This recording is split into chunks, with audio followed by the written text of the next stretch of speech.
Pastor Dave here. Who did Cain marry? Let's talk about that.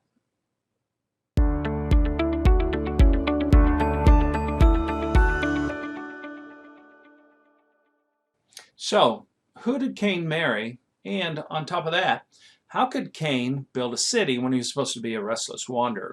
Let's answer those two questions. Now, as to who Cain married, I think the answer comes in Genesis chapter 5, verse 4. It says, "Then the days of Adam, after he became the father of Seth, were 800 years, and he had other sons and daughters."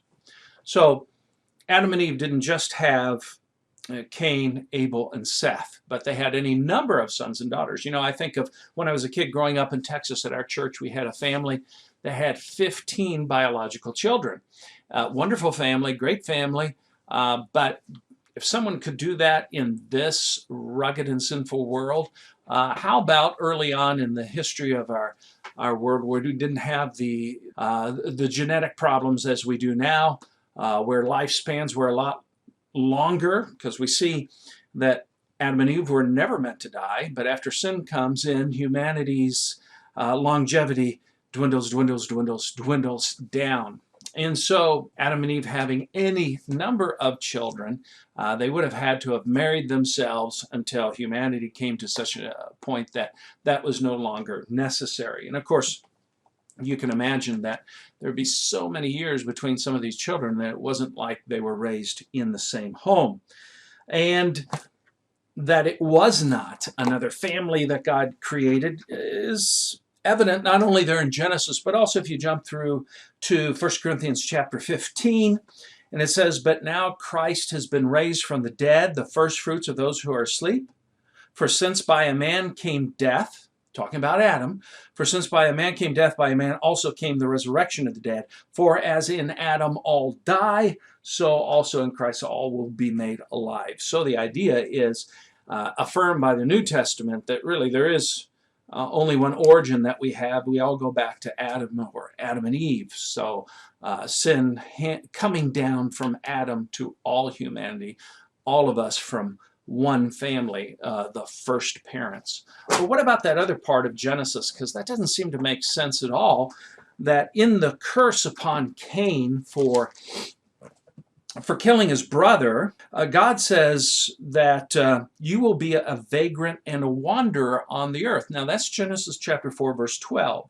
You will be a vagrant and a wanderer on the earth. And yet, if we jump over to Genesis 4, verse 17, it says of Cain that he built a city. Okay, first of all, Cain has been released, I think, to a certain degree of being a wanderer on the earth when God told him in Genesis chapter 4 that he was not going to allow anybody to execute Cain for his murder of his brother Abel. And so Cain now has this lifted off his shoulder. He doesn't always have to be looking over his shoulder, looking over his back, hoping that nobody's out to get justice on Abel's behalf.